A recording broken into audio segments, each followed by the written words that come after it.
Live from Phoenix, Arizona, you're watching Extraordinary Lovers TV.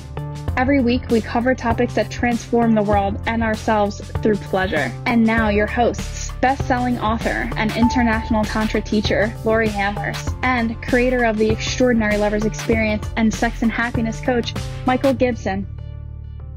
Welcome to the Extraordinary Lovers TV, the live stream for lovers. Hello, everybody. How are you? I'm Michael Gibson. This is the lovely Ms. Laurie Handlers. Yes. We love you. We're excited to be here, and we're just like walking in. It's crazy. How do I put this? How do I do this? Oh, let me show you. So, Laurie, why don't you introduce yourself and... Okay, in case you don't know me, I'm Laurie Handlers. I'll take my glasses off so I can actually see you. And who am I? I'm this woman that is the general of the sexual revolution. I'm a lead for ISTA, International School of Temple Arts. I'm an author of a best-selling book, Sex and Happiness, The Tantric Laws of Intimacy. And I'm writing another book. It's almost done, called Sex and Happiness Over 60. It only gets better. Oh, that's exciting. And I have three, what's going on here?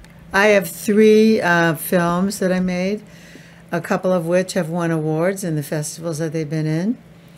Tantric Tourists and Beyond Dinner. That's a good one. Yes. And then the Big T, I don't know if it's won anything in festivals yet. But it's a good one. It's good. It's about testosterone. It's about testosterone and college football players and how they abuse their privilege against co-eds. You know what I'm talking about. It's about actually preventing college campus rape. And yeah, so that's who I am. And I'll talk about Michael now. He's not in the picture. Are we on Instagram now? We're on Instagram now. Hi, everybody on Instagram. Yay. We're on Instagram. We're on Twitch. Why aren't we on Facebook? We're getting there.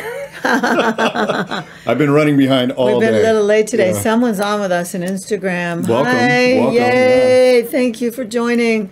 Thanks for joining. So I'll introduce you. Oh, thank you. Michael Gibson. This looks funny over this star. Does it? Yeah, it doesn't shine. It needs to be on on a black background or on skin. I got this from my brother, Xavier. Let's see how it looks on skin. You trying to undress me, Laurie Handlers? Yeah. Is that it? Maybe. Anyway, so let me introduce Michael Gibson in case you don't know who he is. He's my beloved. He's my partner. He's amazing. He's an extraordinary lover. That's how the whole concept came up. Thank you. I said to him, "You're an extraordinary lover. Where did you learn?" And he said, "I Googled it." That cracked me up. I don't know about you, but I find that very funny. But he did Google it at first, how to touch a woman, how to make love. I got to tell you though, I mean, then he started making it up as he went along.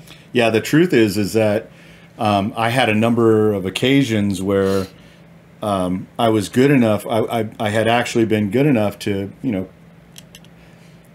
have a woman come over to my house and be in your bedroom. Be in my bedroom, and there were a couple of occasions where the woman was like, "Yeah, this doesn't work for me. I'm leaving. I'm out," and would get up and leave, and I'd be like, "Oh, okay," not knowing what to do. You were such a nerd then. At some point, I was like, "I got to figure this out, man," and so yeah, I literally Googled how to be a better lover. Truth or dare? We're playing truth or dare right now. That's hysterical. So that's a truth. Yeah. That's a truth. Here we go. We're going live on Facebook. Facebook. Great. We're live now, are we? We are live, yes. Yay. We're live on Facebook. We're live on Instagram. We're doing it. And we're live on Twitch. That's right. So do you want to play truth or dare? Sure. Wow. Well, you know the topic of today's program. I don't. You don't? No, I prefer to be in the dark. Yeah. No, I prefer to be spontaneous. You didn't get the memo? Oh my gosh. I might have gotten the memo, but I didn't see it. You probably didn't get the memo. I was busy. I'm a busy You're a busy person. woman. That's true. I'm super busy. You were very busy.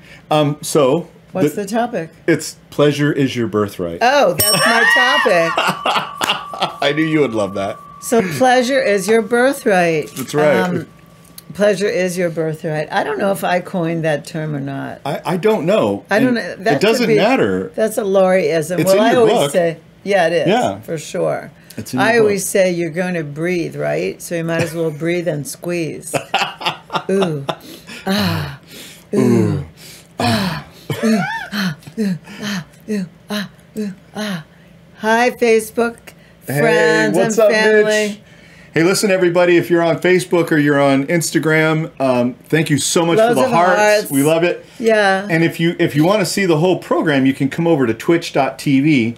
So actually go to extraordinaryloverstv.com and you can join us on our Twitch live stream, and you can also be in the chat, hang out with us for the next Yeah, we'll see your questions. hours, It won't yeah. be so far away from Right. us.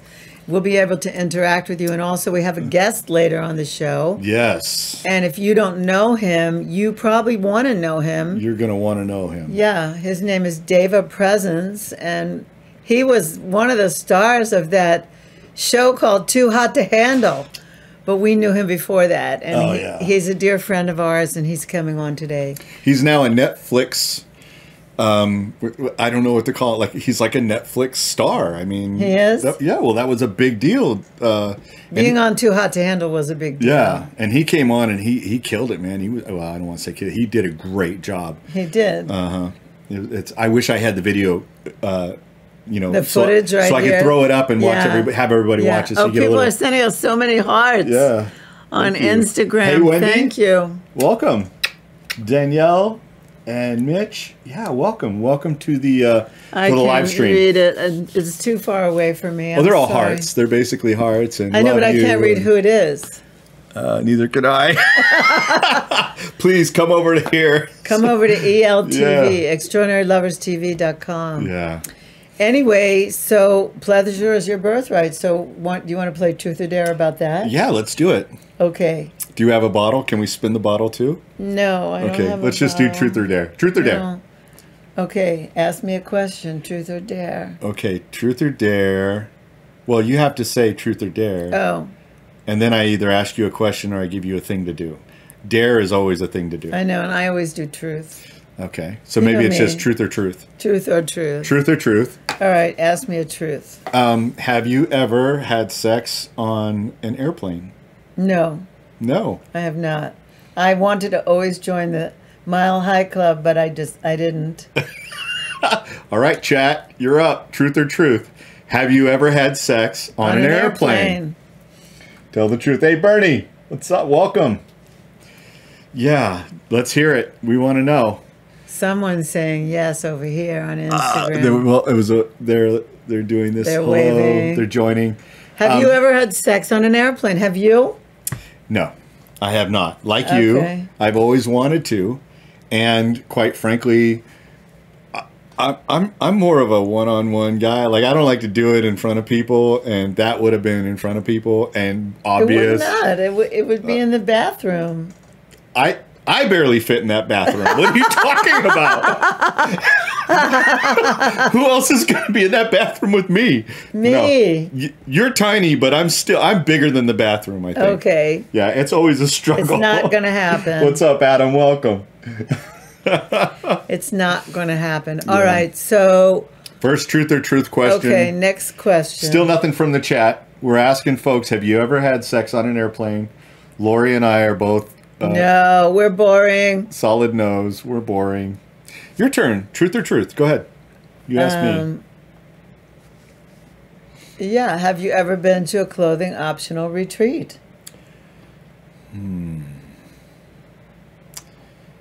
I have not, although I've been to a clothing optional training. And Well, that's a retreat. That's not a retreat. No. Oh, no. That's not a retreat. I would say that... Destin, Florida? No. That was clothing optional retreat. Okay. And you were optional. How do you ask me these questions and you know the answer to that? That ain't fair at all. That's I'm just fair. saying. I know you, but I don't know you either. I forgot about that. So, yes, I have. Destin, Florida. Well, that was the first time I ever stripped down and went into the pool naked and there were other people around. But it was very liberating for you. I thought it was really good for you. Yeah. All right, how about the chat? How about everybody in the chat? Have you ever been to a clothing optional resort? Or I'll extend it to a beach. Oh, yeah. Have you ever been to a clothing optional beach? Yeah. Well, yeah, I have. I was optionally clothed, but I was at an... Yeah, I was there. Where was it? Black's Beach. You went to Black's Beach in San Diego? Yep. That's my first clothing optional beach. Yeah. I went there in 1972. Oh, wow. You were like 5 years old. No, I was 3 years old. I went to Black's Beach. That was my first place that I ever went that was clothing optional. I was in my 20s. I was in my 20s when I went there. There you go. We were in our 20s when we went there separately and together. then I went to the nude beach on Martha's Vineyard at Gay Head every summer. Wow. Every single summer. Then I went to Club Med. Club Med? Yes, I went to Club Med in Martinique. Wow. And there was a clothing optional beach there. Not everyone went to it, just a group of 20 people. And so we had dinner together every night, and we danced together every night. Because we were the only nudies. I'm just waiting for you to get to the one Main clothing optional resort that I know that you've gone to, because those are the best stories. Yeah, hedonism. Hedonism in Jamaica. I also went to Desire in Mexico, but I like hedonism much better. And I like to invite you all to come to hedonism with us October 9th to the 16th of 2021. You wear a mask until you get on the nude beach. You wear a mask until you get in the restaurants. I don't know if it's going to be like that in October, but we're taking people away with us to hedonism. What are the dates again? October 9th to the 16th.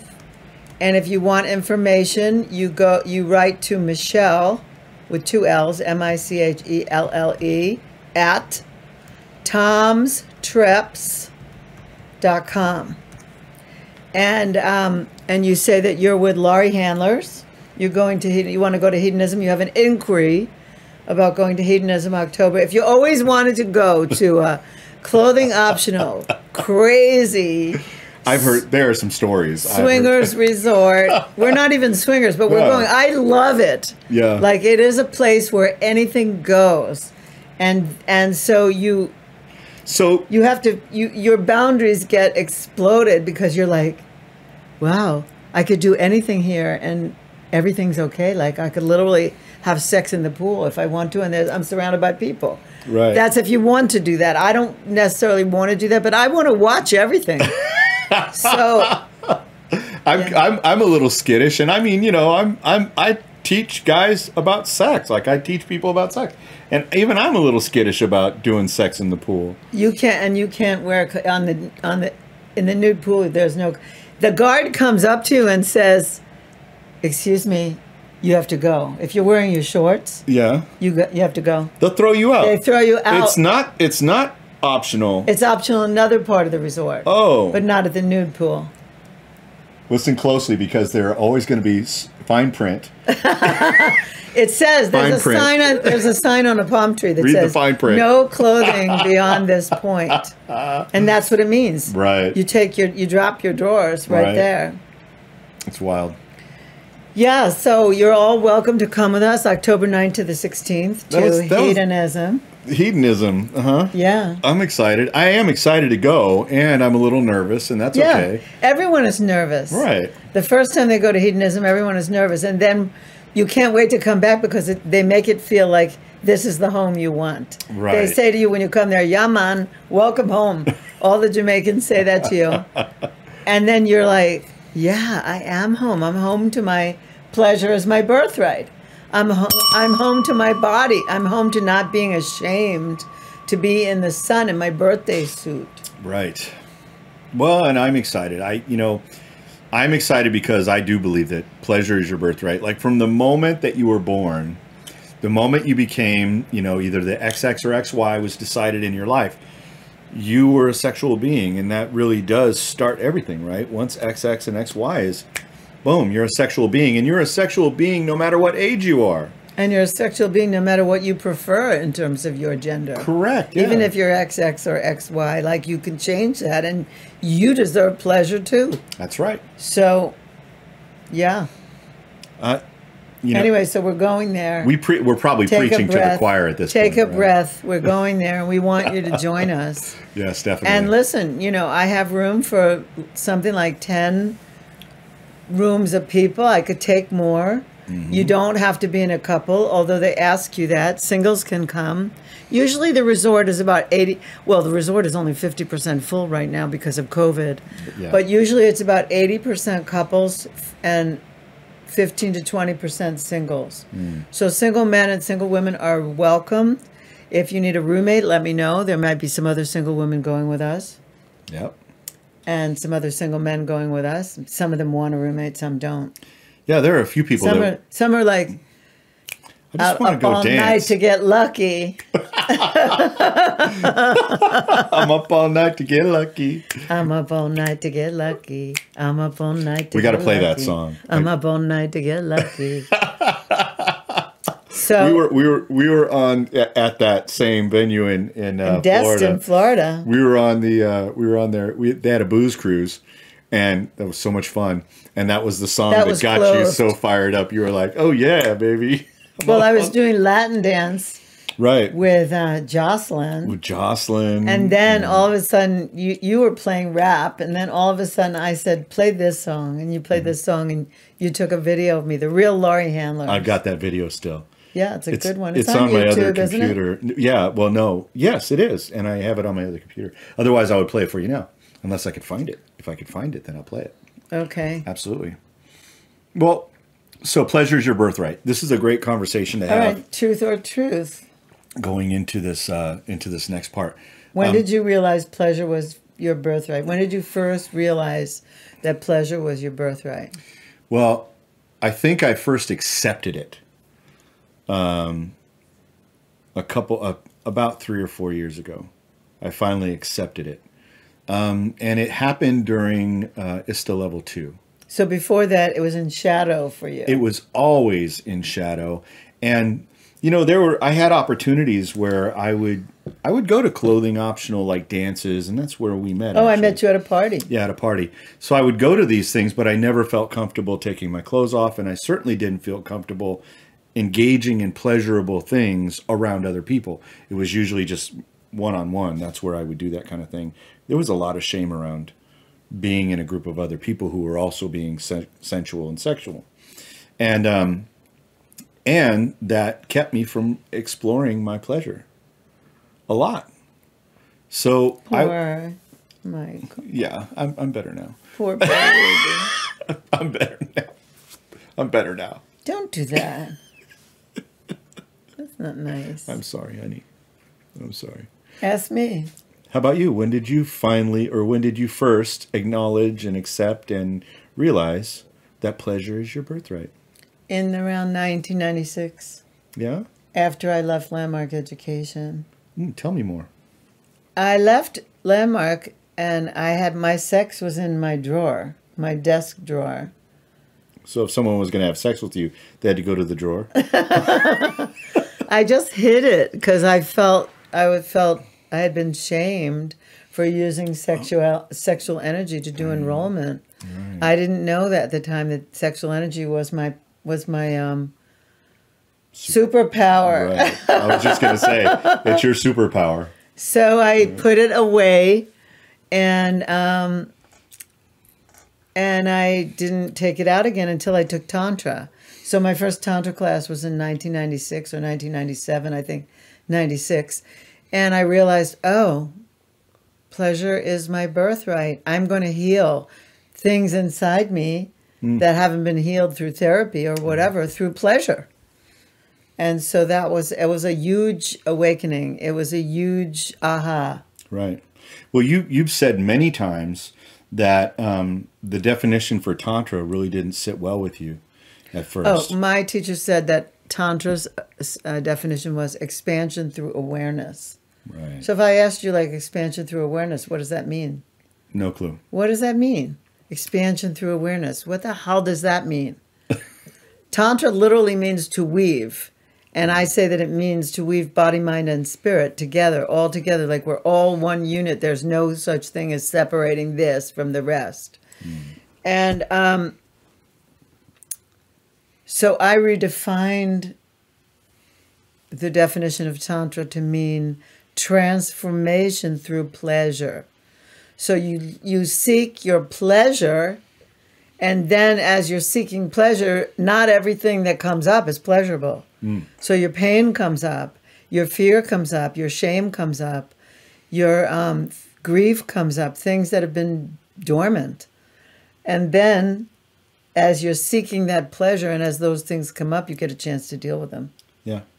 You get a chance to move that energy and you get a chance to deal with them. So Tantra was very eye-opening for me because it united the whole being. Right. Whereas transformation work before that, I was steeped in it. Yeah. It only involved distinctions. Right. Which take place. They understand. Yeah. They unravel the thinking process and the belief process. That's really helpful. Yeah. Landmark was super helpful in unraveling my belief system. And that's what made me open to taking Tantra. When I took Tantra, I was like, wow, there's a whole other world here, and this is my world. That's right.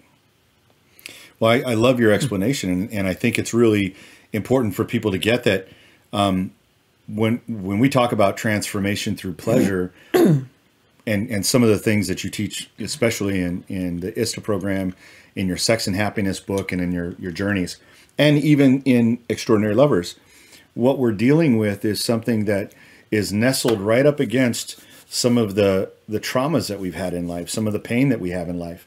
And so pleasure and pain are sort of connected to each other. And when pleasure starts to happen, sometimes pain will come up. For instance, have you ever been making love to someone and all of a sudden either you or they start crying out of nowhere?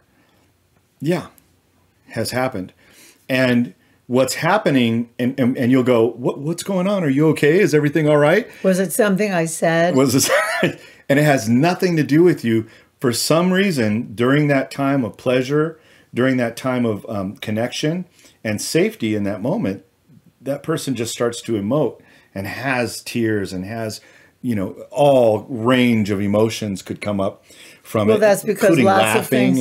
That's because lots of things are buried in the sex chakra, right, and in the root chakra. So when we start rummaging around, we start kicking the dust off of things. We open up Pandora's box, and anything could come up. Lots of feelings could come up. That's right. I have to tell you, I'm chilly. Oh, I had that blanket for you. Let me go get it. You have a blanket for me? I'm so chilly. I love this dress, but I'm chilly now with the fan. There's a fan right directly over us. To keep me cool, and I get hot. All right, so I'm going to do this. Oh, nice. How's that? Thank you. It's got a little green in it. Yeah, that's good. Okay. Okay, so anyway, yeah, so anything could come up when you're rummaging around in people's pleasure center and their sex chakra. Anything could come up. And expect anything to come up. And then hold space for it. So if it comes up and it surprises you, just hold space. Yeah. Michael's moving the cameras. I don't know what he's doing. I'm showing people the... Oh, he's showing people our Tantra room. He's doing the Spike Lee go around the central character. I know other movie directors do it too, but the first time I ever noticed it was in Spike Lee. Right. Well, and she's got to have it. I just wanted to, I wanted to move this over here because it's weird where I'll look over there, and then this is happening over here. So yeah, there you go. If I've ever felt like a movie star before, it's now. Yeah. Are you ready for your close-up? Yeah. Yeah. All right. That's better. Okay, so we were saying... We were talking about how... when did we first notice pleasure? When did we first learn that pleasure is our birthright? Truth or truth, right. Yeah. So what about you? Nobody's writing to us on the chat. I think that they forgot about us today. What happened? We're streaming. I don't know. I think people just forgot. And the people that we asked, if you just joined us on Facebook or Instagram, please join us on Twitch. Yep. How you get to it is extraordinaryloverstv.com. Well, it's so weird because I started the stream and then I just came and sat down and it had start streaming. So it looks as if we weren't streaming on this. Oh my goodness. Well, we're streaming on this, so we are streaming over there. Yeah, I don't know what happened. I don't know if that glitched or what, because I started the stream 10 minutes before the entire thing. This could be an omen. Could it? Yeah. An omen? Last week we were talking about leaving Twitch and going over to YouTube. That's true, and we are. So those of you who so those of you who are wondering, are Michael and Lori going to stay on Twitch, and is this live stream for lovers going to continue to happen at Twitch? And the answer to that question is no. We are going to make the move to we're going to move over to YouTube in a couple of weeks, and so not next week, but the week after. Okay. I've got a couple things that I want to make sure that we do. We're going away. Oh, we're going away in 3 weeks. Right. So in 2 weeks, we'll be here. Okay. And all of this packs up really easily. I can take this entire studio in a bag. Oh, that's a new thing. Studio in a bag. Studio in a bag. I used to have altar in a bag. How to build an altar, put things together in a bag. I don't think we could put all that stuff. Puja in a bag. You know what I could do, though? This is the weirdest thing. So I know of some people who stream online. Mm-hmm. What they do is they take a picture of the background and they take a picture of it with a little bit blurry. And then what they do is wherever they go, they just put a green screen behind them and they put that background on it so it looks like you're always there. Oh, that's smart. We could do that. Yeah, we could do that. This would be our green screen. I have a green screen with the thing and it's in a bag. But this would be a studio in a bag. Literally, yeah. There we go. Oh, look, it finally popped up. It says, "Pleasure's your birthright." Okay. That took forever. So it looks like we're just starting to stream on Twitch. But we can't repeat the same things we just said. Oh, that's so weird. No, we don't need to. Okay. Those folks who are watching us on Instagram and Facebook got to hear all that. Mm-hmm. And the Twitch folks, they didn't get to hear all that, but I did record it. So they'll get to see it on YouTube. Yeah, absolutely. You'll get to see the fullness of this on YouTube. Hey, Careza, the show said it was scheduled for 1700. Oh, no. Yikes. Well, we started a little bit late because... But not 1700. No, we weren't that late. We started a little bit late because for some reason when I clicked the link to bring it to start streaming, it didn't start streaming for some reason. But it started streaming on Instagram and Facebook, but it wasn't streaming on Twitch. So for some reason, the button didn't work, and apparently it wanted me to click it again. And I'm sorry, Chrissy. I'm so sorry, hon. Yes, I am too, Chrissy. Yeah. All right, so what are we going to talk about now? We just asked all these truth or dare questions. We were still doing truth or dare. Okay. I have another one. What? Have you ever... Oh, here's one. Have you ever had a sexual experience that was like a level 10 with just yourself? Yes. That was an easy one. That was a loaded question. I knew that. Totally loaded question. All right. Well, here's a question for you, chat. Have you ever had a sexual experience that was a level 10, like out of this world, mind-blowing, and with yourself? I hope so. So let's have everybody I hope answer. You chatters. I hope all you chatters. Yeah, we want to know. We want to know if you have. Yes. Have had a level 10 experience with yourself. If you haven't, how can you tell somebody else how to touch you? How could you communicate what you like if you don't know what you like? That's right. Level 10. Let's hear it for level 10 experience with yourself. Yeah, and what would that take? Like, what does it take to get you to a level 10 experience by yourself? It would take the right setting, the right music, the right hands, mine. You got the right hands, baby. the right whatever else, toys I wanted, and the right, maybe just the right amount of wine, the right amount of chocolate, the right bath that I take. Candles. Candles. Yeah. I don't need candles in my room. My room is already very erotic. It is very erotic. It has red lights everywhere. Yeah. I don't need candles. Her room looks like a temple space. And it does, so I don't need a candle. it is a temple space, but in your bathtub, in your bathroom area, Yeah, even that's your bathroom terrible. area. Yeah, it needs candles. Yeah, if I you- can't regulate the lights in there. There's no plug in there. That's why I don't have red lights in my bathtub, my bathroom. Right.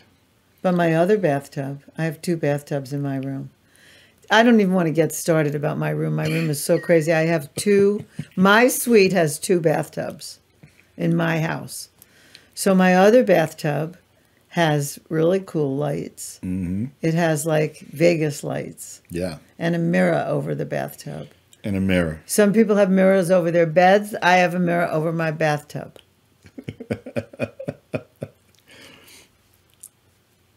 What? You just got a compliment on your scarf. Oh, this is a blanket Michael put around me because I was too chilly. Yeah. Who complimented me? CSDW. CSDW. And I'm not sure who that is, but we probably know you. Patchouli. Yeah, Careza says patchouli, incense, bath oils. Yes. Chocolate, the whole 9 yards. Careza, you and I are like, he can't stand patchouli. No. Like if you say patchouli to Michael, he's going the other way. He loves rose. Rose water. He loves rose scent. He also loves lavender. He just can't stand patchouli, and I like all 3 Yeah. the most. I also like lemongrass. Lemongrass is good. Yeah. Yeah. And I love jasmine. Oh, yeah. Oh, it's amazing. Well, she's amazing. And Jasmine loves you. And Jasmine loves me. Yes. That's right. Oh, well, thank you so much for loving green. Thanks, CSDW. Welcome. Yeah, welcome to the show. We Yeah. haven't seen you before. Well, they followed us, I believe, A long time ago? a while ago, yeah.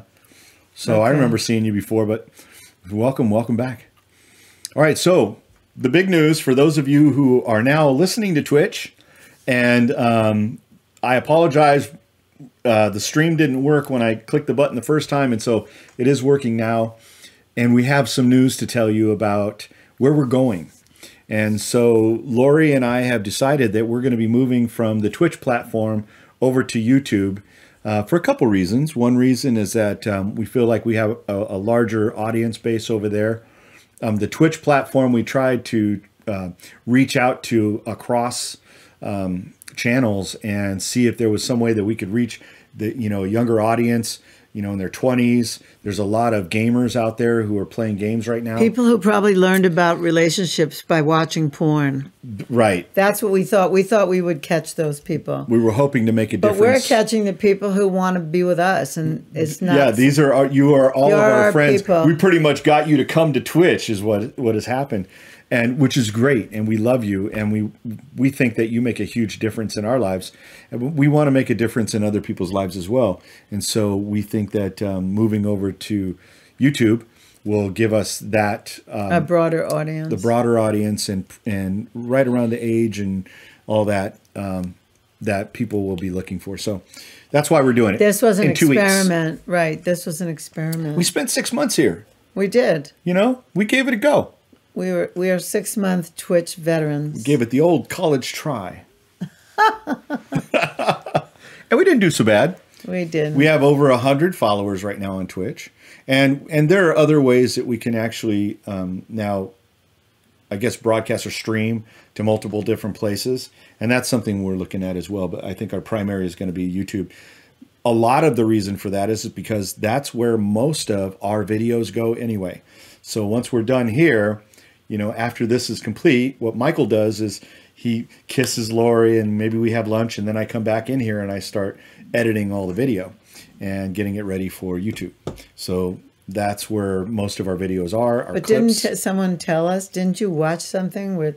Oh yeah, the music guy. He told you to move over. Harris Heller, who had oh gosh, like several 100,000 viewers on Twitch, decided that he was going to move over to YouTube. And I wasn't convinced to do it. I really wasn't. And then he said, here are some reasons why you might, as a streamer, want to go to YouTube. And one of them was because he said, if you're just playing games and that's all you do on Twitch, stick with Twitch. And I went, I don't play games at all. I mean, this is not a game show. This is a conversational, long form kind of podcast, live stream for lovers. And so I said, yeah, that's not something I'm doing at all. And he said, and if you're a musician or you have multiple other things going on, you might want to move over to YouTube because you're going to get more traffic, mainly because Twitch doesn't really have a search function the way that YouTube does. And so... Oh, I didn't know that. Yeah, that's the other reason. Oh, that makes reason. Complete sense. And so you can search things on Twitch, but it doesn't have the robustness of the Google backing it. So the Google, the Google AI or whatever it is. Okay. So that's the reason. Got it. And it's not going to change. You'll be able to go to extraordinaryloverstv.com and it'll just point you to the new YouTube place. So there's nothing for you to have to do different. You just go to extraordinarylovers.com, click on the link, and when you're ready to go or when we go live, you'll get a notification. It'll just say YouTube instead of Twitch. That's it. Any questions? Well, we also told people before that these people came on that we're taking people to hedonism in Jamaica in October. We did talk about that, yeah. So we're gonna go back over that for just a moment. Lori asked me the wonderful question when we were playing Truth or Truth, because neither one of us are going to do a dare. No dare. She asked me if I had ever been to a clothing optional retreat.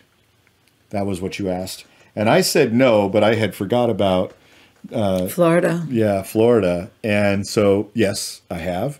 And then I asked her if she had been, knowing the answer to that, of course. And I rattled off. And she gave us like six different places until we got to hedonism, which hedonism is the spot. And we're inviting you to come to hedonism with us. October 9th to the 16th. Yep.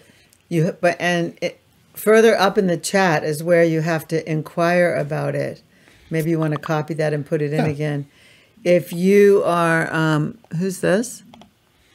I'm not sure. I don't know. If you are wondering about how to come to hedonism with us, you have to write to Michelle at tomstrips.com and tell her you're interested in being in my group. And we'd be happy to take you to hedonism, especially for your first visit. It helps to go with a group of people that you're going to meet up with there, that you're going to have dinners with, and meet at the pool, meet on the booze cruise, meet at the piano bar, meet in the playroom if that's what you're going to do. Like, it helps to just know, like, there could be 300, 400 people there, and it's a little scary. Right. It's a little intimidating. Your first walk to the nude pool could be the walk of shame. like you're like, whoa, everybody's like naked over here. Who are these people? They don't know me. How do I look? So CSDW is asking, what's it like? I gotta ask. It's awesome. It's so awesome. First of all, it's on a beautiful spot in Negril. Yeah, it's like you fly to Montego Bay, and then Deva isn't Deva from Jamaica? I think he is. Deva was born there. Anyway, you land in Montego Bay, and there's a little bus. It's like a small tour bus. It's not one of those big ass buses. Small bus waiting for you, and you go to a travel desk, and then they say they check your name, and then they put you on the bus. Sometimes the bus driver is really cool and stops halfway, and you get a rum punch in a coconut, while you're still on the bus on your way. It's about 2-hour bus drive. And a blunt. Rum punch and a blunt. No, you don't get that. Rum punch and a blunt. You don't get that. I'm getting a blunt. You get the rum punch. Okay. Anyway, it takes about 2 hours from Montego Bay to get to Negril. And then you get there, and as soon as the bus arrives, like, there's all these staff outside going, "Welcome home, man. And you're so happy. Like all of a sudden you feel like you're home and you don't even know these people. I know them all now, but then you sit down, they get you a champagne cocktail. I bought him this there. I bought him this shirt. This is why I'm wearing it today. At Hedonism. I bought him that shirt there, but he wasn't there with me. Shameless. I'm shameless. Anyway, and then, they assign you to a room. The staff takes you to a room, and they explain the no-tip policy. That's one of the first things they explain to you. None of the staff can accept your tips. Everything is included. And if the owner sees any of the staff taking a tip from you, they get fired on the spot. So you don't want to jeopardize anybody's jobs because they already pay people twice as much as anybody else makes on the whole island of Jamaica. So they have a scholarship fund. There's so many things that hedonism has. Yeah. There's a scholarship fund for people who want to go to college, who are staff people, and there's also a help program for mothers with AIDS in the country of Jamaica that was established all by the owner of the resort. Anyway, then you get to your room, and then you're like, okay, I know people who stayed in their room for the whole first day that they ever went there. Because they were afraid, men were afraid like their penises weren't big enough. And women were afraid they were like too chubby or their breasts weren't tight enough or whatever. And so they stayed like working up the courage to walk down to the nude beach. But then you just get out of your room, you walk, it's actually to the right, you walk to the nude beach. We'll have a map for you a little bit later. And you go down there and you'll see there are games. There's a bar in the pool. There are games. You could stay on a chaise lounge away from everyone under a tree, or you could be right in the thick of the action at the pool. And it's completely hysterical fun. I mean, We got a question. Do you know about Hito Rick? Is that a thing? Is that... Hito Rick? Is there someone named Hito Rick there? Could be. Is he a disc jockey there? I don't know him per se, but he may listen. It's a whole year. I only usually go in September, October. The only other time I've been there is in February. I never met Hito Rick, but I don't know if CSDW knows Hito Rick. Who knows? I don't know. Have you been to Hito? That's a question. We'll have to just roll. Anyway, we welcome you to come with us. Absolutely. We would love to have you come. You go to Michelle@tomstrips.com and you let her know you're with Laurie Handlers. And I'll be teaching Tantra there, and Michael and I together will be teaching there on in the afternoons, like just before lunchtime. Right. It'll overlap lunch a little, but there'll still be time to get lunch. Yep. And I'm not sure where we'll be. You'll find that out when you get there. Because they have new rooms. They have a whole new Kama Sutra aspect that I haven't been in before. Yeah. So, because I haven't been there, this is the third year since I haven't been there. I haven't been there for a while. It's kind of weird for you, yeah? Yeah. So what does this person say? I can't read it. CSDW says they haven't been. And then Stream Elements popped up with a support the Extraordinary Lovers TV with a donation and a little link on how to Wait, do that. I do know Hito Rick. Susie and Ricky. Susie and Ricky. Yeah, Susie and Ricky bring groups around the same time I bring groups. Ah. I do know Hito Rick. That just came to me just now. Okay. Yeah. Ripping in the don't know what that means. What does it say? There was a guy who was famous for people who don't know about the lifestyle. Yeah. And he was really intense. Oh. And ripping and tearing. Ripping and the tearing, that was his saying. Oh, I don't know. Interesting. Okay, I don't cool. know. Anyway, though, I like to bring beginners. Hito virgins, they call them. You're a Hito virgin. I'm a Hito I like virgin. to bring Hito virgins because it's shocking, but I want people to know that pleasure is their birthright. That's right. And that you can come and do anything. You can get ideas. You don't have to do anything there. You're always at consent. And you can see things and get turned on and go, wow, I never tried this before. Or, wow, I got so turned on I had to run to the room and, have sex with my partner. Yeah, so that's what happens I'm down with there. that. You are? Hell yeah. Great. Hell yeah. Anyway, it's a great place. It really is. I was scared to go too. So it sounds like there might be like other opportunities as well. So it's not just, you definitely want to have sex with your partner, but then it's a swingers club. Right. You can have sex with somebody else, maybe. But that, maybe not. Consent. Everything is consent. You don't just walk up and tap somebody on the shoulder and go, "Can I put that there?" No. You don't do that. No. That's not cool. You make arrangements. Yeah. So. Sorry. You have to make arrangements.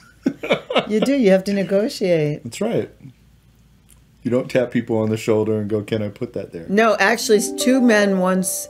There was a man that I had a date with there, and he came up to me and pinched my nipple at the nude pool. Oh. And I said to him, "I'm not going to have dinner with you tonight." And he said, "Why?" And I said, "Because you touched me without asking for permission, and I didn't give you consent to pinch me." That's right. And he was like shocked, and I said, "There may be people here who don't have any boundaries, but I do.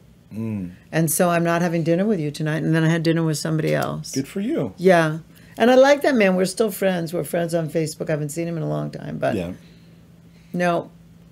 So he was already somebody that like didn't test boundaries. He didn't ask about boundaries, and so I thought, oh, this isn't going any further. Right.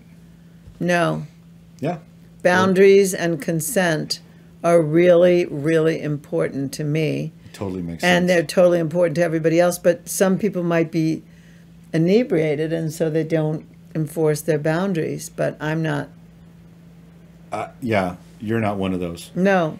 Well, and when you're in a situation like that, and people are not aware of the boundaries this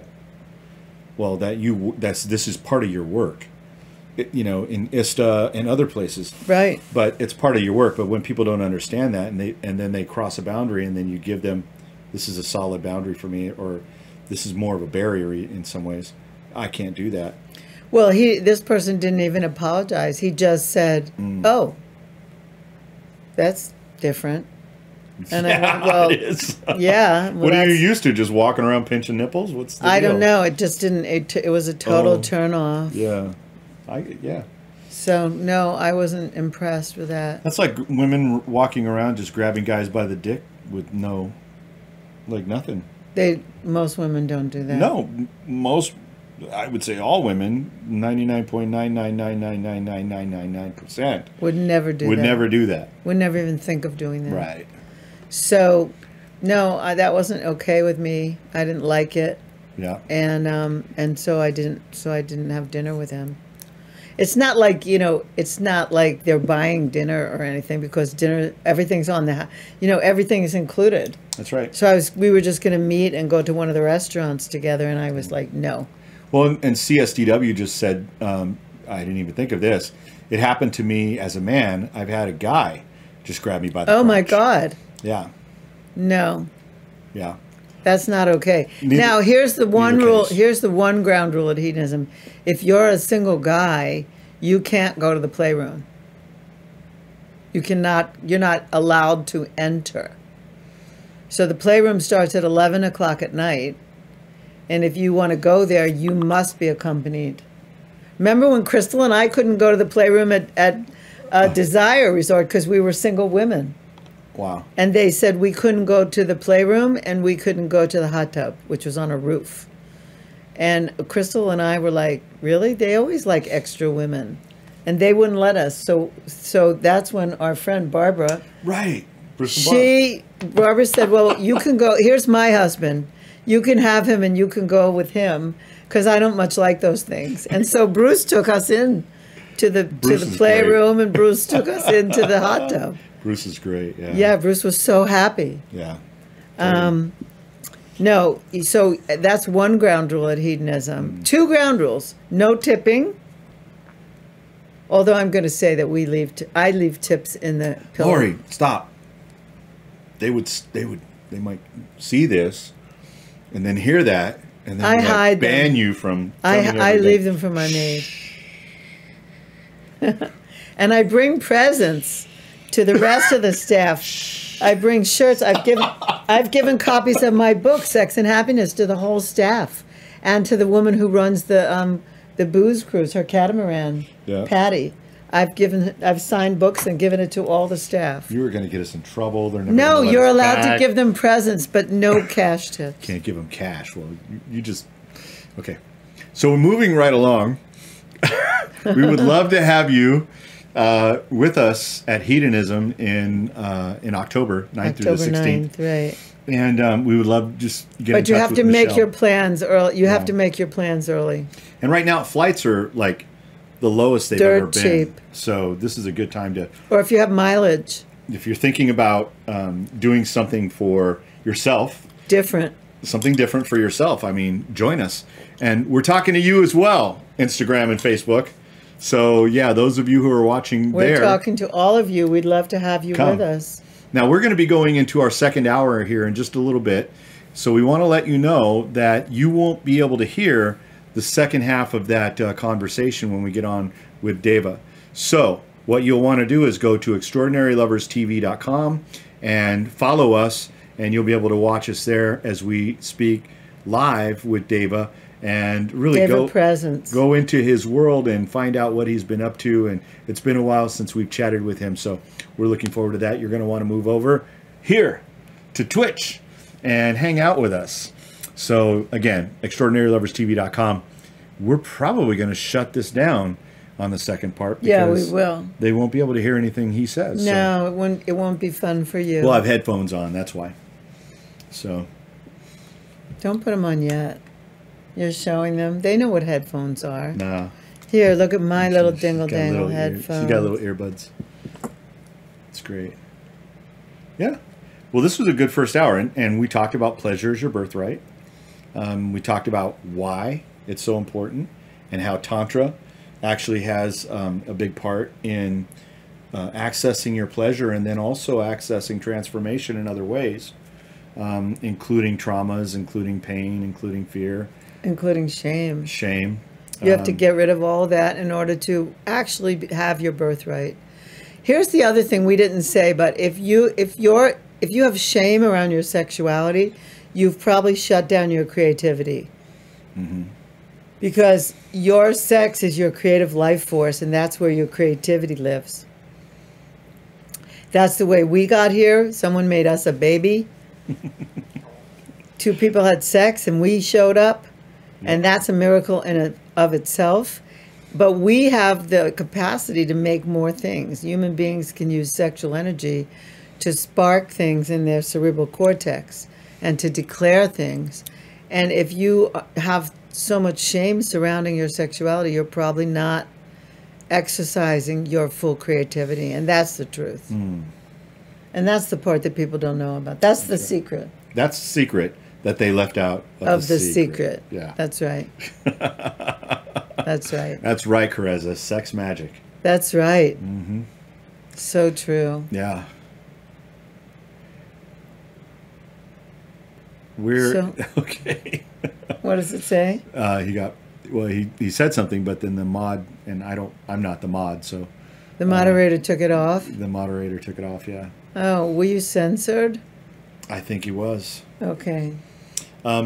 So, and the problem also being that we do access our pleasure, but it's how we access our pleasure that either is a healthy way to do it, and then there's a not healthy way to do it. Yeah, it's important to remember that, for instance, let's just say it this way. Porn is not a good place to learn about sex. That's right. It's a good place to get off and to enjoy yourself and self-pleasure. And, when I coach men, I say, porn is great for that, but that's not something you bring into your relationship. You're actually just using it for self-pleasure, not for pleasuring each other. And there's dangers to that, too. Yeah. Some guys have problems at some point. They lost their ability to maintain an erection or to get an erection because in a live environment. Because they've porned so much. Yeah, that's true. I'll call it porned. made it a verb. It's hashtag porned. They porned themselves too much. And the result is that they have erectile dysfunction, not when they're watching porn, but when they're trying to, do this be with a person, face to face, be live with a person. So it's a difficult thing to navigate when it comes to porn. But at the same time, you know, our imaginations are so vivid and so powerful that we could, without viewing porn, actually have it going on in our heads. So it's an important thing to look at and to note, you know. But pleasure is and your deal birthright. with in case if you need to. Pleasure is your birthright for sure. All right. I think it's Erotica. time. I think it's time for us to take a short break. Yeah, then welcome Deva. That's right. Put that away. So yeah, we're going to stop our Instagram and our Facebook. We love you. Thank you for being with us. Thank you for all the hearts that you sent to us. We love you. We hope you enjoyed the conversation. I think it was pretty lively. It was. And we'll see you again next week. And please join us. Remember, in 2 weeks, we're going to go over to YouTube. So we're going to change over to YouTube, but we'll probably still do this. Mm-hmm. And for those of you watching through Twitch, we'll see you in about 5 minutes.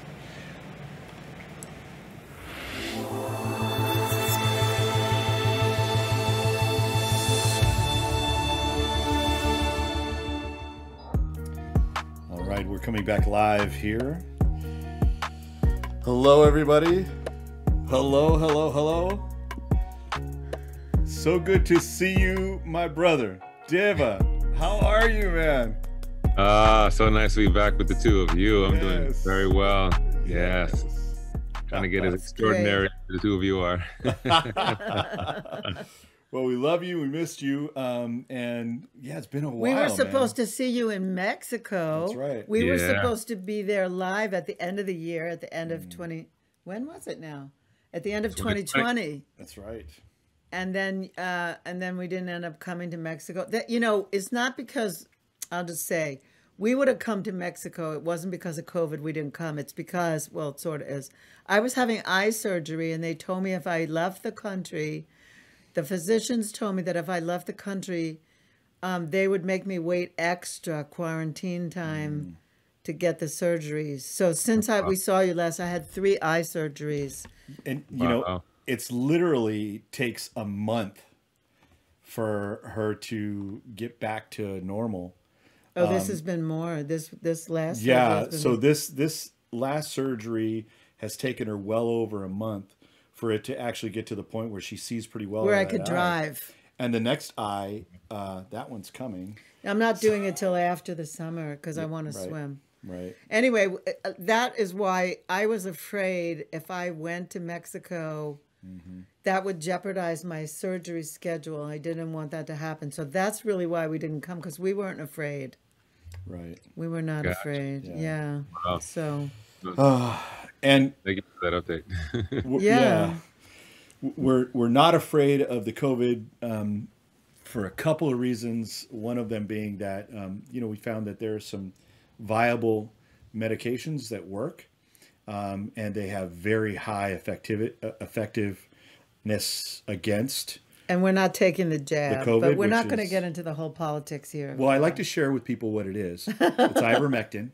Ivermectin has been found to be extremely effective in stopping you from getting COVID or transmitting it. There have been several very good, what are they called, studies that have happened, although they haven't been blind, all the studies, but very good studies. One came out of Argentina just a month and a half ago where they gave 400 frontline workers ivermectin. They had 0 contract the disease. And they had a control group of 200. So we're taking that. They had a control group of 200, and 57% of them got COVID. So it has been shown to be very Funny, effective. I just gave my mother ivermectin today. I just gave it to her. Hey, take this. So we're taking that instead of the quote unquote vaccine, the shot, because we're not sure what's in it, and neither are they. So we have a really good physician who's Yeah. very cooperative with us. I know in other countries you could just buy it, like in Costa Rica or in Mexico. You could just Yeah. So we got the prescription for it. Yeah. Excellent. Well, listen, what's up, man? How you been? How you been since Too Hot to Handle? Yeah. Still too hot to handle. What are you talking about? Yeah, life has been good. yeah, of course, you know, COVID kind of slowed things down in terms of being able to do retreats and such. However, man, like the online boom has been like wonderful, and it's been like special to be able to still engage with an audience that loves to learn about sexuality and, like, you know, transform their inner hearts and their lives around their relationships and how they create. And so I'm still creating. I still have that fire inside of me. And yeah, I recently got engaged, which was a big, beautiful thing. Yeah. And so my love and I we're on that journey now of the depth and the deepening. And I think it's time.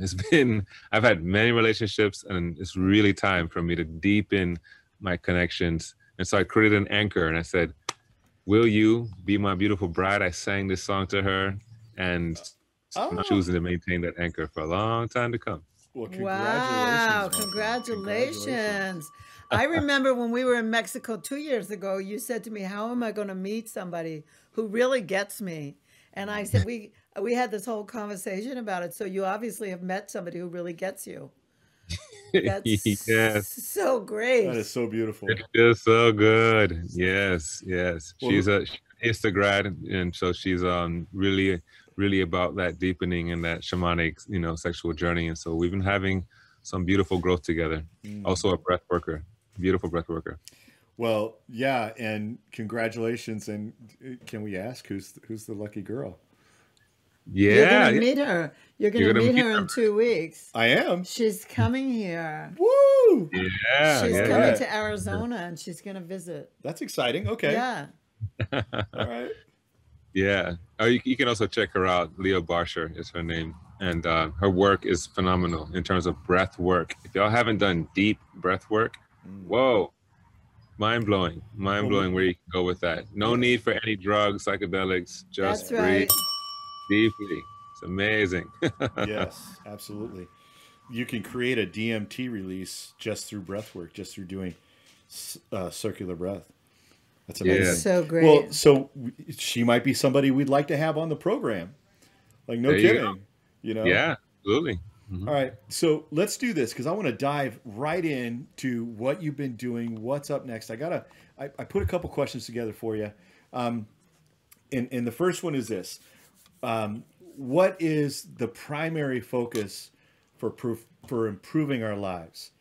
And I hope I said that right. What is one of the primary focus for improving our lives?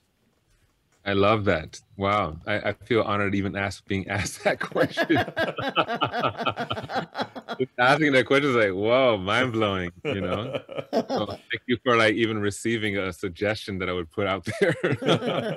Amazing question. So speaking of what we just talked about, right? I had an experience 2 years ago where I went through an ego death using a psychedelic, and it took me 2 years to recover. I had a major collapse in terms of mentally and post-traumatic stress disorder. It was really intense. So using breath work and using alternatives like Tantra and working with the way that we connect, I learned through that process. Thankfully, I learned a lesson from it, you know, and it gave me something inspirational. And I know people use these things because they're looking for inspiration in their life. You know, what's going to help me, you know, finally break through and finally change my life. And so I did it with that idea, like, okay, maybe this will do something good for me. And it really wrecked me physically, but I finally received a message. The main message was like, I don't need to do this to get this message. Right. Okay, that's the first main one. Need to, you know, take psychedelics or take drugs of any sort to get these messages. Right. However, I learned the true essence of what it means to have a story and to be living based on some kind of a story about how we interpret life. And when we are affixed to believing in this is the way, or this is what's right for me, or worse, for other people, or what have you, and we're fixing that story, then we're limiting our freedom to live and the way that we can live and choose to live. That's so good. Limiting beliefs. Yeah. And so when I had this experience, it completely like annihilated any story. And so there was a downside to that because I had no holding on to any story, and I had to fight through depression. I had like a very severe depression that came about because of it. Because then it was like all of a sudden life was meaningless. I had no meaning for life. I was like, what am I even doing here? There's no meaning. And but in the other breath of that, not having a story meant no drama. Right. No drama whatsoever. I had zero story for this short period of time, and I had to eventually get back to allowing some significance in my life to be there. And so it was having the freedom of choice to say, oh, I'm going to now choose to just bathe in the beauty of an ideology of some sort that allows me to love my life, allows me to say yes to living and love my life. So to come from zero story to then say, okay, now it's almost like samadhi. It's almost like some kind of enlightenment, but I was on the other end. I was on like the death portal of like zero, like nothingness, like the black hole. So coming out of that, still there was a gift in that, because it was like coming from not holding on to anything to then choosing to not necessarily hold on, but to having a real yes for what I'm choosing without attachment for outcome or for what that really is. And so that freedom, to just taste that freedom, I think is a really powerful thing. And now when I'm working with clients and seeing them in their story, right, and seeing like all the things that are pulling them apart and tearing them up, and they're so focused on, how terrible it is or how hard it is because they're so story centered, I can see that. And love is amazing. Love that they're enjoying their story, because I was at a point where I couldn't even enjoy any story. So it's like, wow, this is amazing how much like passion you have around this particular subject of your parents or of your girlfriend or boyfriend. They're passionate in some way. They have some kind of care because they're crying about it or because they're upset about it. That's beautiful. I can actually come from that space, being that I had no care, like nothing. Yeah. Wow. Yeah. So just that recognition to like, oh, there is a story. That's beautiful. I'm attached to it. Wow. Can I separate myself from that connection and love the possibilities of saying yes to what I really, really want, and really no longer identifying oneself as the story, really seeing that, no, I am not that. And that I can choose to love or not love, or suffer or not suffer, or things. It's that freedom, that essence. That's beautiful. My experience in my life thus far. Wow. So I hope that was helpful for your question.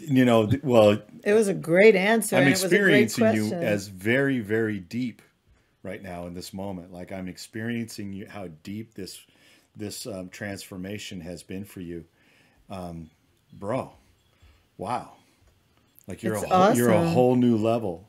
Yeah. You're on a whole different level. You're in the transpersonal. And ISTA, we would say that you're living in the transpersonal. Like you're living, they would call it a level 2 experience. Because in level 1, and you'll see in level 1, everything's about your personality and everything that your story is and everything that you're attached to and who you are.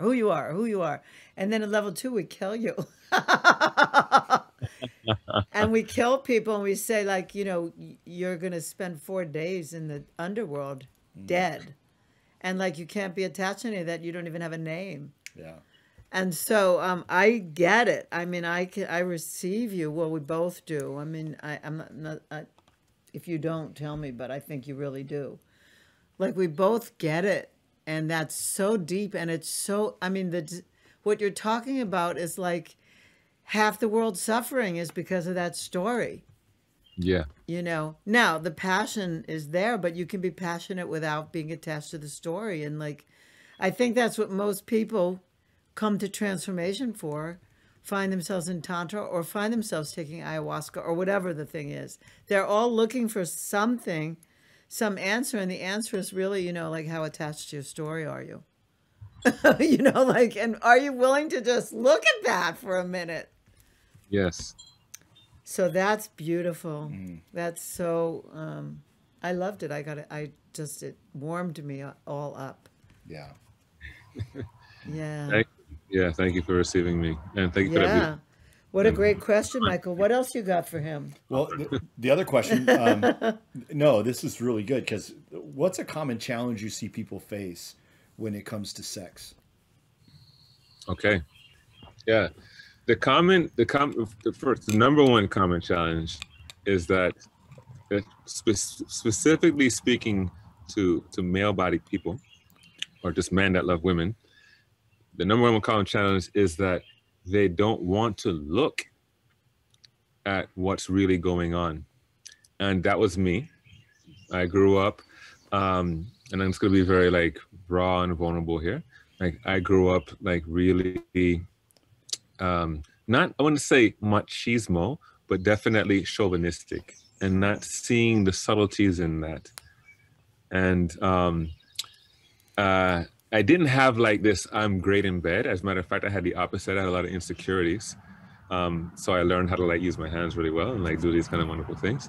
Yeah, lots of insecurities. I Googled it, man. Google it, right? Like, what the hell? What do I do, right? Yeah. And, you know, because porn, which I was watching at that time, was a real strong influence. And then saying like, wow, okay, you know, I already like, you know, beat the stick and was done, and this guy is still going. Okay, I can't do that. And like just feeling a lot of insecurity based on watching porn and based on these ideologies that we see in movies and in TV about what women want, which is really nonsense, right? Right. So there's a facade. Porn. Of I like to say this way. You know, Porn is what men think women like. Yeah. It's always shot that way, you know. Like, Yeah. come all over her face and her tits, and oh, she loves that. No, Yeah. she doesn't. I don't think so. She doesn't. Anyway, go ahead. Keep going. Sorry. Keep going, brother. There's a woman who does a TED Talk on that. Yep. She does a TED Talk where she says, right to the audience, if you're squeamish about talking about sex, close your ears right now. And then she says, no, I don't love when you come on my face. That's what she says. Right to the TED Talk. Oh, my God. Yeah. Yeah. So many influences in that way. Definitely had that spinning in my head for decades. Still does, you know, like, yeah, that sounds great. And that was, of course, conditioned from a teenager, you know, growing through my life. And so I see the condition. I see the male condition. Now that I've, of course, like matured a lot, I see my own condition that's still there. And then I'm able to relate in that way and say, wow, okay, I see this condition. And then trying to find an access point that allows them to start to slowly expose the sides of them that they're not willing to expose. I think that's the number one challenge. Yeah. To be able to say like, hey, you treat your woman as if you're just masturbating in her. Mm-hmm. Yeah. Yeah, like you literally go into lovemaking with a pornographic idea about how it should be. I remember when I was in middle school and I heard a high school boy we were watching TV together, and he says, yeah, it doesn't matter about who the person is, whether they have a face or not, right? We just sport fuck them, and it's a sport that they're looking at it as if they do look at other sports, playing basketball. You just want to beat the other person, like it's a competition. Right. So they're bringing that into our relationships. We're bringing that into our marriages, where we're sport fucking as if, oh yeah, I got her or I won this over. A lot of the Asian sex is this way too, where it's like you're trying to win, and it's a battle, so to speak. Yeah. And so, you know, so observing this, I recognize, okay, there's already a facade that I need to get past. to then get to the beauty of the possibilities that can arise when working with, you know, a couple or working with an individual like a male. Wow. Yeah. That is so great. good. I mean, so well said. We were talking about this a little bit right before we got here. And I had mentioned that I was, porn is good for getting you off, but it's not something you want to take to the relationship. It's not educational. No way. And you just, the way you just said it was so perfect. I wish I would have been able to say it that way, but that is a sentiment, really. We use porn. We do. We take porn and then we turn it towards our lover and go, I know what to do. And she's looking at you like, what the fuck are you doing? You crazy. Like, where are you at? Most of the time it's like, we're, like you said, it's a game. It is a sport, and you don't have to be fully present to the person. You be present to the activity or the sport. And that's got to feel like shit for women. On the other side of that is the shadow of the female pleaser that wants to please that and dismisses her own choice, her own inner needs, her own, desire to step forward and say, hey, can it move in this direction? To step into her male counterpart inside and be like, I'm choosing this. I'm saying yes in this direction. And so what you see is what I see normally as a dynamic of, he's kind of like leading the way in the way he thinks is good based on pornography, and then she is allowing, right, and trying to please the experience and stepping aside from her desires and her own needs and her own pleasures. Right. And for the falling apart relationship, of course, she's trying to take herself back, right? Yeah. And then in the same breath, he's protecting himself from this, again, in a shadowy sense, this withholding of love. It doesn't have to be that way. You can come forth with full love and be like, hey, my husband or whoever it is, this male counterpart, I love you and I'm choosing this. It doesn't have to be a withholding of love. Right. So sexually, there is a lot more emotional needs that need to be cared for and looked at than the actual physical act and like focusing on the physical act. Right. That's almost like, that's almost like the easier part. It's like, oh yeah, you put your body parts together like this and this, or look at a Kama Sutra book. Look at a Kama Sutra book. Yeah. Like, I'm not so interested in that. I have a whole book that I wrote that talks a lot about how to last long. I'm interested in this, in like keeping the bodies together for longer periods of time, so that making of love has time to be made, to be created, to be fulfilled, right? Yeah. But I'm not necessarily interested in like how to somehow like, force a certain kind of outcome. Specifically for a lot of male counterparts, they want to try to create the orgasm, and I'm going to force that on her and make it happen to her, which is not. Which it should almost be like, I like saying it this way. It should almost be like an accident, like the orgasm. That's so great. Great. Wow. Where'd that come from? That's wonderful, but not the goal or the focus and trying to mask, to emasculate the experience, like to try to make it masculine. It's more like give spaciousness to it and be connected. Yeah. And see the beauty of the connection. That's so beautiful. That's so tantric. It is. I love that. And it's so right on. It's so right on. It's the space of pleasure that your partner can ride until, like you said, like it's an accident. Like it's sort of like the ocean doing the thing that it does and having that nice hour-long, 2-3 hour-long space of just pleasure. Just heightened pleasure. And if an orgasm occurs, if it happens, it happens. And if it doesn't, she's still satiated. She still feels that. She's like, oh, yeah, she feels the good. attention. She feels the presence. She feels the space to be, just be. So, yeah. So good. I feel like, and then things like orgasmic heart experiences can occur. You know, this is why like I titled my whole business like Orgasmic Heart, is because I want people to focus beyond the genitals when it comes to sexually relating. That sexuality goes well beyond the genital connection or what you're doing with your cock and balls or whatever it is that you're trying to figure out, or the vagina, like, you know, the yoni or these things. It's like, hey, these are beautiful conduits and they have electricity there, and you can put your, you know, positive and negative polarity together and really create a magnetism and a charge. That's wonderful, but that's only one part. There's also the magnetism between the hearts, between the lips, between the eyes. There's so much more that can be done beyond the bodies, in the terms of the energetic bodies being connected. There's so much that goes well beyond the genitals. oh, That's You have so to good. get the emotional body. there is so much. There Let's is see what so much. Let's see what some people are saying. in the Carezza chat. said, orgasmic living, baby. She's like, bring pleasure into all of life. That's right. So good. And CSDW had a question. It was about cunnilingus. It was about, you know, mouth on vagina, or mouth on, I'm sorry, vulva, pleasuring.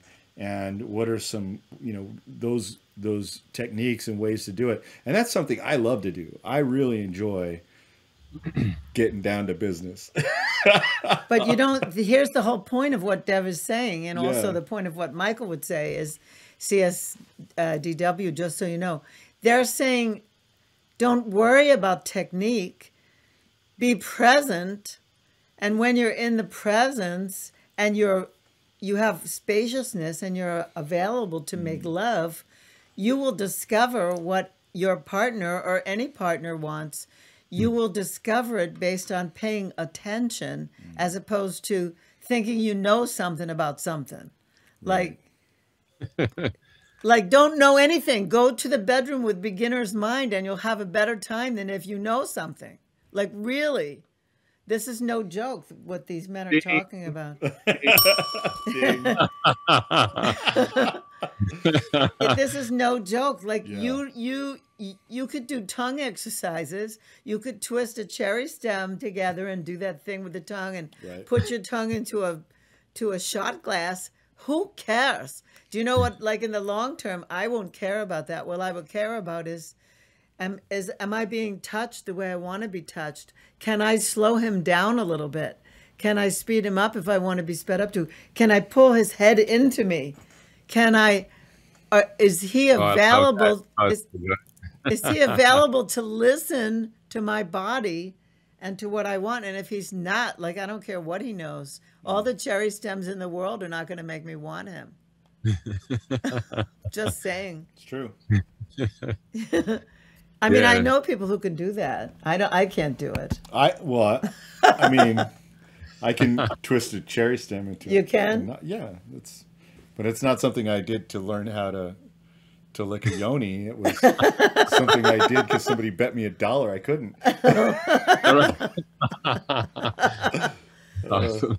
All right, Deva's doing so really well, so let's ask him another question. Well, yeah. But the cunnilingus thing, like, and you, I think, answered it well. Like, there's a lot more than just what the tongue is doing.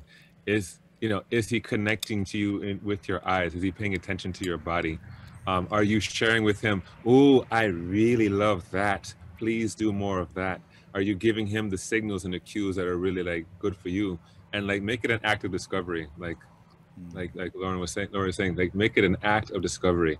Like, hey, I want to discover you. I want to pretend like I knew nothing about this body of yours. And each day a woman's body can change completely. And so let's see what today is going to bring. And, like, have a really good time. So good. So good. It's so good. The moment is the most important thing. And I don't know, I've never coined a phrase around this, but maybe I can articulate it in some way. But the moment that you're in is the most important thing. Being present to a past and a future. Or to what you tried before. Right. It is, although it holds value, the moment is where we're at. We're right here, right now, always right now. And so when you're making love, and this is for men to women, because this is my experience, when making love, or when you're having a sexual experience, knowing that she is in a certain space in her cycle.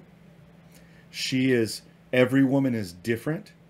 Every woman has been raised differently. Every woman has had, maybe different siblings, maybe no siblings.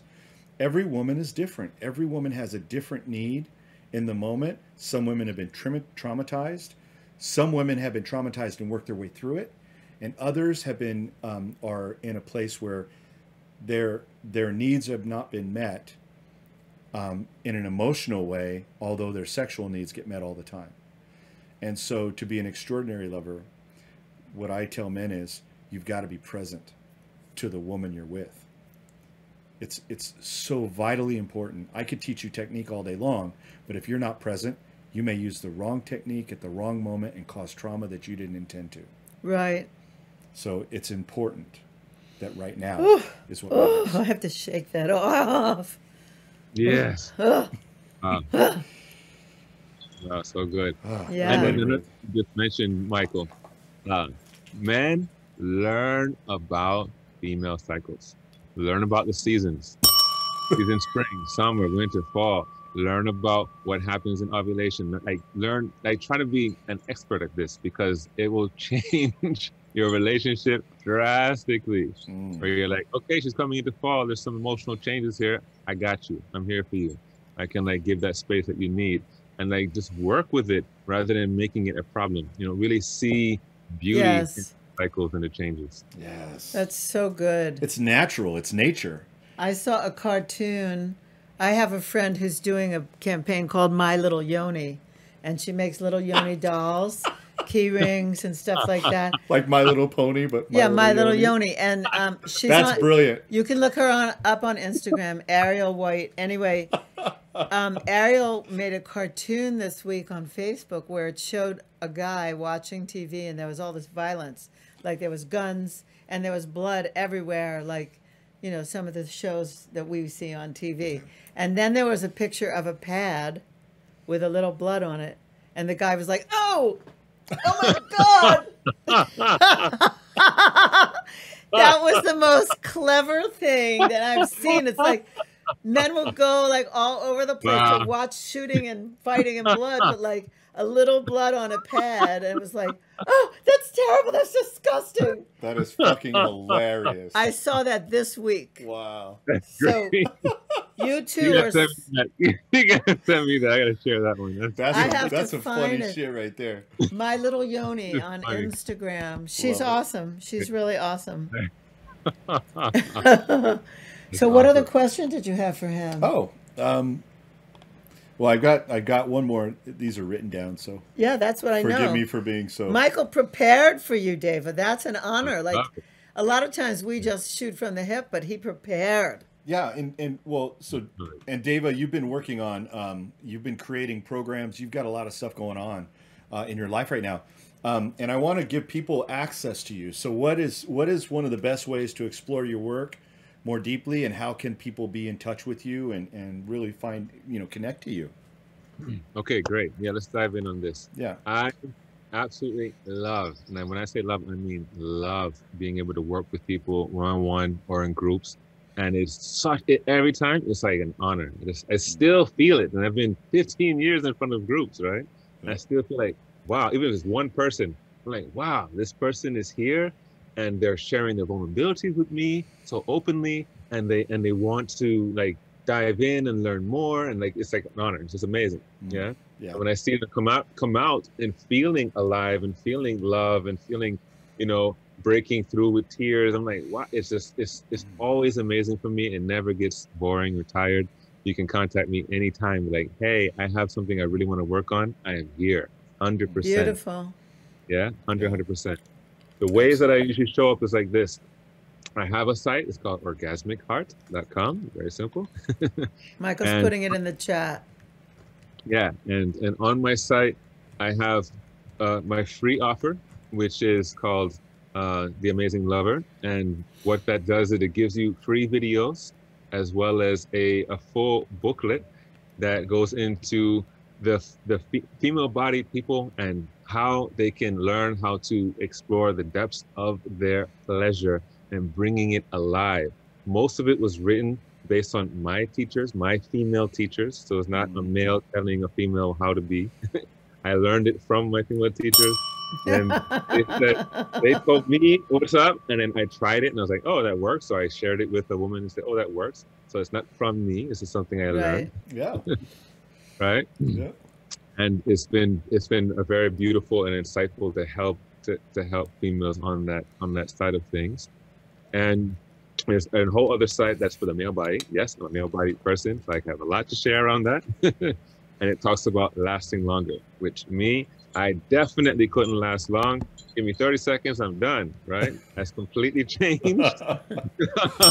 That's good. Completely changed.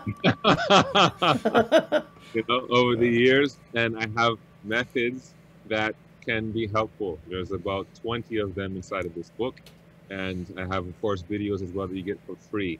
So please dive in, don't be shy. Start looking at it. It's all private, in your own home, and you can start learning in these ways. And you can send me emails, and if you have a quick question, I'm happy to answer it. No problem. Doesn't cost anything. Yeah. If you want to work one-on-one, we can go deeper in that. It's also okay. I now have premium courses that work with the male body and the female body. One is called Orgasmic Touch, and it's about how to touch the body in this beautiful way. I've watched Mike do it, learned from him as well.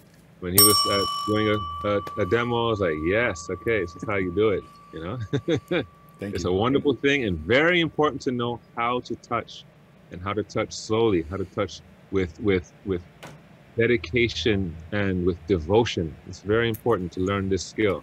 And so it goes deeply into that. And then I have for the male body as well, how to make the man stronger, more vigor, last longer, and have profound multi-orgasmic experiences. And so these are 2 trainings that you can purchase and be able to go deep with how to work with your hands and work with your body and build that. There's also an energy body practice for those who want to experience more energy body orgasms, tantric orgasms, and how to move that through your body.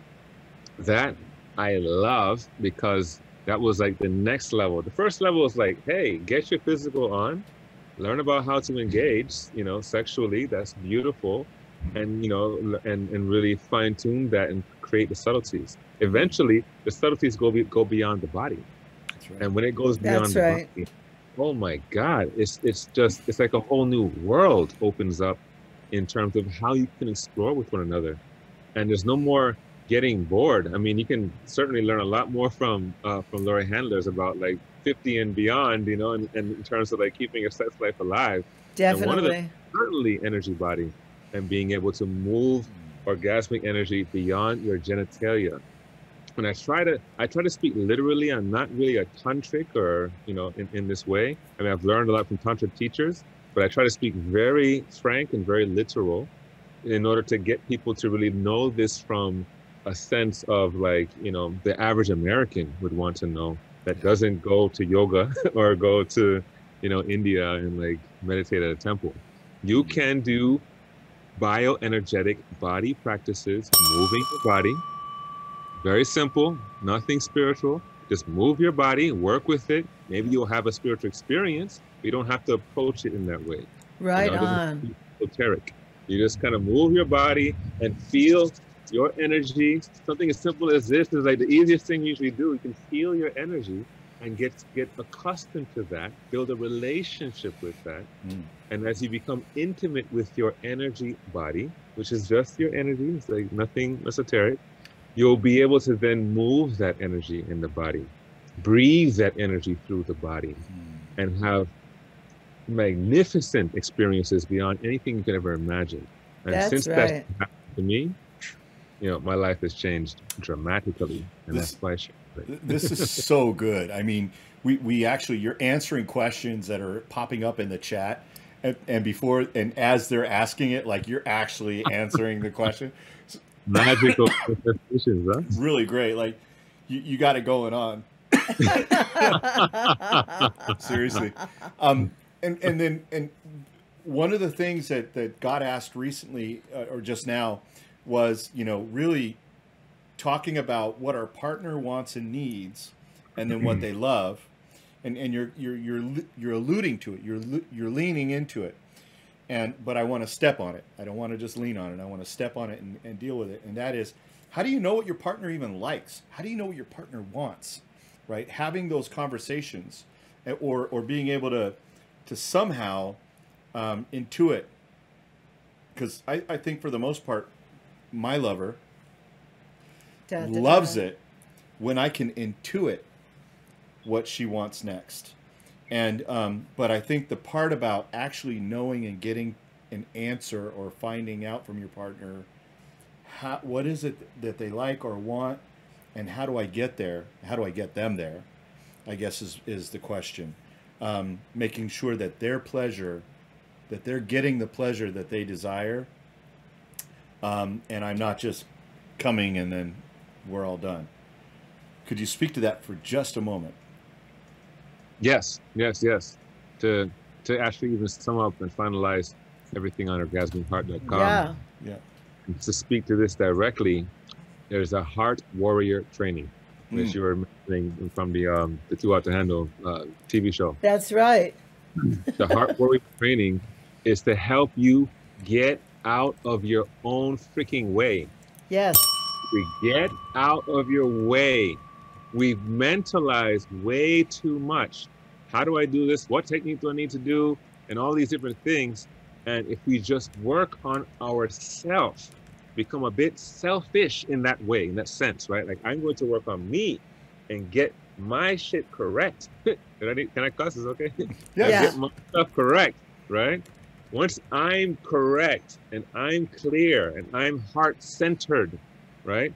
Think of self-centered as heart-centered. I am heart-centered and choosing to come forward from the heart with love and loving my partner, and that person feeling that love, and you're choosing that your intuitive centers open as well. They will naturally begin to open. You will naturally begin to feel your partner more and be able to intuit exactly what is wanting to surface in the experience together.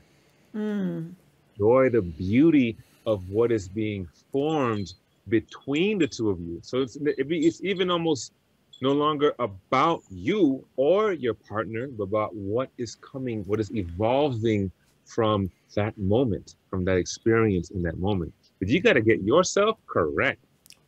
Right? So that's right. That's about. It's That's for you right. to realize, okay, I've been fucking hiding. One, I've been hiding from myself. I've been hiding from other people. I am not revealing my true self.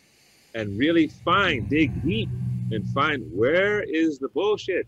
Where is it? I'm hiding from myself, and I am not allowing myself to be liberated and magnificent, because you're a magnificent being. You're a magnificent human being. All of us are. And we can choose that by first digging down inside and saying, okay, where am I not real? The second aspect of that then is to reveal yourself, come true, come alive. Let your vulnerabilities be seen. And in those vulnerabilities, you will crack yourself open. She will crack herself open. There's more availability, possibility for depth. Maybe she's not open to you as fully as she can be. Open yourself, and you will align yourself with an open human being. That is so good. If you're opening and she's not opening, your eyes are not open. Like, whoa, who is this person am I with? And things can shift. They may shift in many different directions. Who knows? But don't be afraid of that. Come alive. Is so good. That is so good. I love the way you said it. It's beautiful. It's like how you spoke was like a symphony. Yes. It was like this. It was like music. Like, yes, I danced to that music. Yes, yes, yes.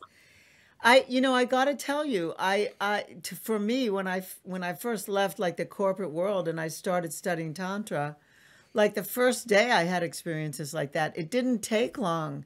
It's a fast path. When you start looking inward and you do bioenergetics movement and sound and breath and you move energy, all of a sudden the coming alive comes like alive. Like, oh, I'm so surprised. Oh, I have this. Oh, I'm like this. Oh, my goodness. It's fast. And it's also it's beautiful. It's like finding seashells, but they're inside. You know, it's like this beautiful study. So thank you for saying that. I was just like, I was dancing when I was listening to you. It was so good. Yeah. Oh, beautiful. So great. Now I want to share something with you about him and me. I once said to him, we were making love, and I said to him, "Oh my God, don't stop." And he did. And I found that almost every man that I've ever been with, when I said, "Oh, that's so good. Oh my God, that's so good. Oh, don't stop. Oh my God." They always change. And I would go like, what happened here? What do you mean? I just said that was so good, don't stop. And you changed what you were doing. And I said to Michael, "Do you know why you did that?" And he said, "No." He said, "Maybe I wanted to like impress you more. Maybe I wanted to do something." And I said, "You're not the only man that's ever done that. When I say don't stop, they move on to something else." So we invented something. Yep. We invented, you know, on your computer, you have the back button to go back to another website. Like you were at one website, but then you go back. So we invented the back button. I say to him, "Back button." And that means go back to what you were, go back to what you were just doing a little bit before what you're doing now. Like that was better than this is. So and it works. It works. I just go back button. Or and he just said, take it personally, because some guys will take it personally. Like, oh yeah. I mean, I'm not doing it right. It's like, no, dude, just chill out and just do that. I think I figured out. I figured out the psychopathy of why men do that. If I can use that term. It's so weird. It's almost like she's like, "Oh, that's so good. Yeah, don't stop. That's so good." And then in my mind, I think you think that's good. Wait till I do this. And she's like, "Wait a minute. What just happened? Are we not speaking English together? Is something what?" I said I thought I was speaking What did English. you not understand about that was good? You know, like. But in my mind, I'm like, "Oh yeah." I'm gonna show you. It's bullshit. It's no, all just bullshit. do That's what I ego. said to do. Like, That's just straight do up that. ego. Just stay doing that. Anyway, we invented that back button, and things got much better after that. Yeah, I highly recommend the back button. That one was free. Y'all can have that one for free.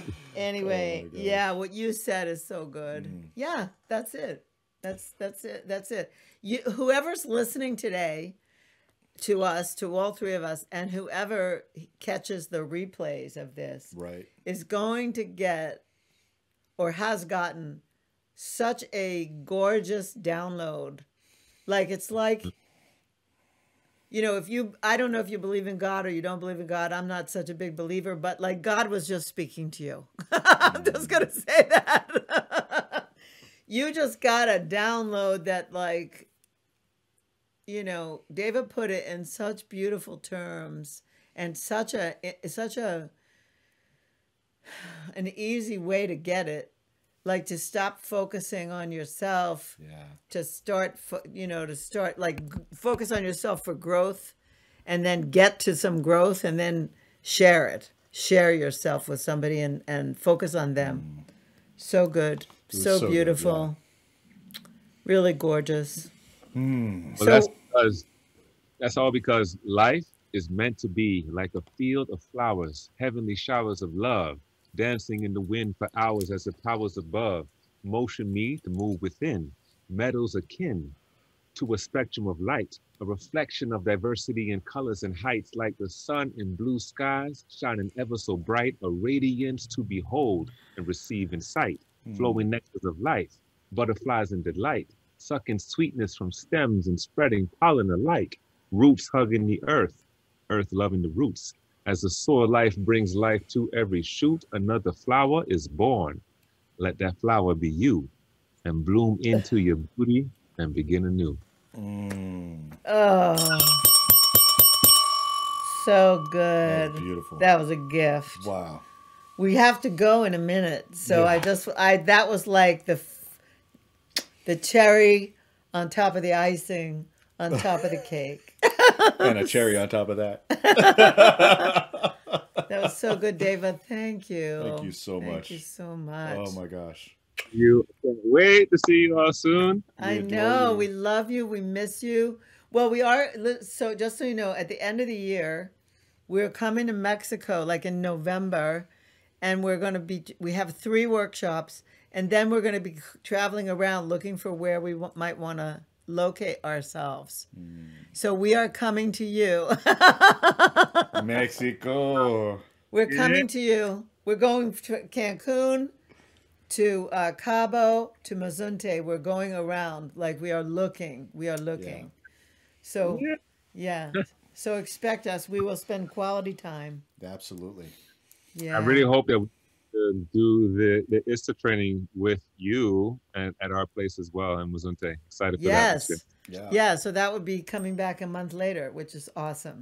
And we'll let everybody know, when that's happening. Again, in 2 weeks, we're going to be moving from the Twitch platform over to YouTube, and we'll be stationing at YouTube from now on. So we will still have our live stream for lovers every Friday, same time. It'll just be at a different location. And there's nothing for you to have to do to change. All you've got to do is put into your browser, extraordinaryloverstv.com, and you'll find us. It'll be pointing at our YouTube channel. We thank you so much for being with us, Deva, so much. Really, you are such a treasure to us. We adore you. We look forward to being with you in person again really soon. And for the rest of you, I want to say thank you so much for joining us today. We do appreciate you. Thank you for all your comments, for your questions, and we look forward to seeing you next week. Again, right here, all you need to do is go to extraordinaryloverstv.com. Also, this also gets posted on our YouTube channel. So if you go to YouTube, just look up Extraordinary Lovers TV. You'll find our channel there, and you'll be able to watch the replay here in the next few hours. So again, thank you so much for joining us. We'll see you again soon. We really appreciate you. We give you love fingers, our little spirit fingers of love. And hearts. And hearts. And we say one more thing. Go into life, and as you do, be extraordinary. Pleasure is your birthright. Bye.